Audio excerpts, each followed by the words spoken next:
اللہ تعالیٰ نے ان کے پاس وحی بھیجی ہے، جبریل امین جاؤ ان سے کہو کہ اب ایک کشتی بنائیں، اس ساری قوم کو پانی سے گرد کر دیا جائے گا۔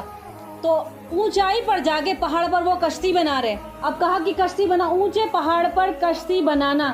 تو جو متکبر لوگ تھے، جو امیر لوگ تھے، مالدار لوگ تھے، تو کہنے لگے ارے نوح یہ تو بتا کہ یہ کشتی آپ یہ کہاں چلے گی؟ کیا اسے ریت میں چلاؤ گے؟ یہ تو تم پہاڑ پہ رکھ رکھی ہے، پانی میں ہی تو چلتی ہیں کشتیاں، پانی ہے کہاں؟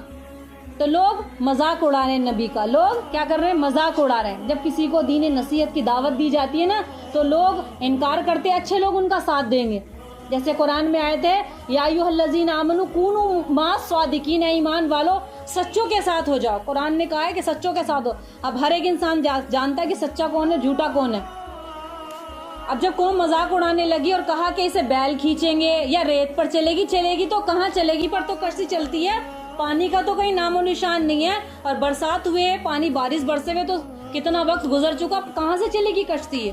بہرحال طرح طرح کی مثالیں دے کر ان کو ذلیل کیا گیا اور گمراہ کہا گیا، ان سے استہزاء کیا گیا، ان کی مذاق اڑائی گئی۔ یہ وقتی طور پر ہر نبی کے ساتھ لوگوں نے ظلم اور ستم ڈھائے، اور سب سے زیادہ ظلم اور ستم کس پر ڈھائے؟ ہمارے آخری نبی پیغمبر مصطفیٰ صلی اللہ علیہ وسلم کے پاک مبارک جسم عطر پر لوگوں نے پتھر مارے، آپ کے چہرے انور پر تھوک دیا۔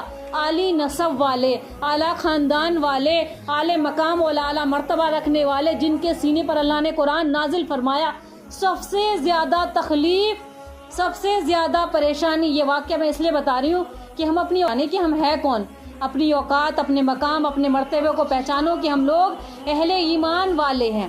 ہم کون ہیں؟ ایمان والے۔ ایمان والا کہنے سے ایمان والا نہیں بن جاتا۔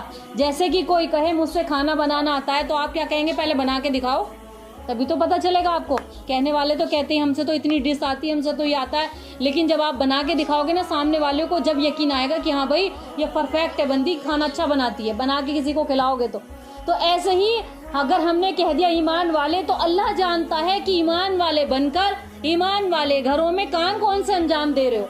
یہودیت نصرانیت والے کام انجام دے رہے ہو، سود خوری کر رہے ہو، چوری کر رہے ہو، ڈکیتی ڈال رہے ہو، کسی کا مال قبضہ کر رہے ہو۔ مجھے بتاؤ، آپ سب لوگ گواہ ہو، سب روزے نماز والی ہیں، سب عبادت گزاری، کیا ہمارے رب کو پتہ نہیں ہے کہ ہمارے ایمان والے گھروں میں کام کون سے ہو رہے ہیں؟ کیا ہمیں پتہ نہیں؟ اللہ بڑا مہربان اور غفور الرحیم بادشاہ ہے، جس نے ہر زمانے میں نبی بھیجے اور لوگوں کو کہا کہ انہیں سنا دو، اگر یہ تمہاری بات مان جائیں تو جنت میں چلے جائیں گے، نہیں تو عنقریب ان پر عذاب